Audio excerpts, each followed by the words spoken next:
Inilah sejarah asal-usul dan keajaiban ayat 1000 dinar dalam Al-Quran. Siapa yang tidak ingin hidup berkecukupan, bebas dari lilitan utang, dan selalu menemukan jalan keluar dari setiap kesulitan hidup, banyak orang meyakini bahwa kunci untuk meraih semua itu terkandung dalam sebuah ayat Al-Quran yang populer dengan sebutan ayat 1000 dinar. Ayat 1000 dinar bukanlah nama resmi dalam Al-Quran, melainkan sebuah julukan populer untuk potongan ayat dari surah At-Talaq ayat 2 dan 3. Lokasi turunnya ayat ini adalah di Madinah, dan termasuk ayat-ayat Madaniyah. Ayat 1000 dinar ini merujuk pada sebuah kisah inspiratif yang sangat melegenda. Dikisahkan, dahulu ada seorang pedagang saleh bermimpi bertemu Nabi Khidir alaihissalam. Dalam mimpinya, Nabi Khidir memerintahkan pedagang tersebut untuk bersedekah 1000 dinar emas kepada fakir miskin. Sebagai imbalannya, Nabi Khidir mengajarkan kepadanya ayat mulia yang seperti tercantum dalam Quran surah At-Talaq. Nabi Khidir lantas memintanya untuk mengamalkannya, dan pedagang itu pun melakukannya. Beberapa waktu kemudian, saat pedagang itu berlayar, kapalnya tiba-tiba dilanda badai hebat dan pecah. Semua penumpang tewas kecuali pedagang tersebut yang selamat dengan berpegangan pada sepotong kayu, sambil terus membaca ayat yang diajarkan Nabi Khidir.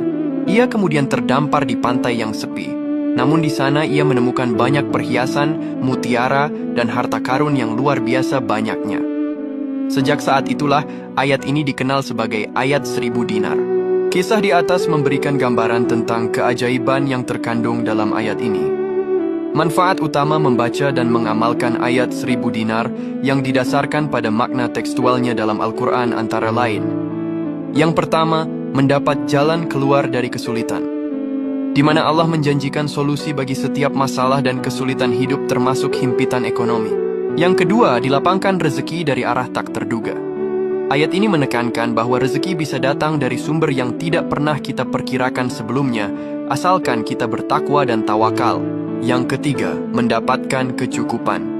Siapa yang bertawakal berserah diri sepenuhnya kepada Allah, maka dialah yang akan mencukupi segala keperluan hidupnya. Yang keempat, menumbuhkan ketakwaan. Mengamalkan ayat ini secara rutin akan memperkuat keyakinan dan kedekatan kita kepada Allah Subhanahu wa Ta'ala.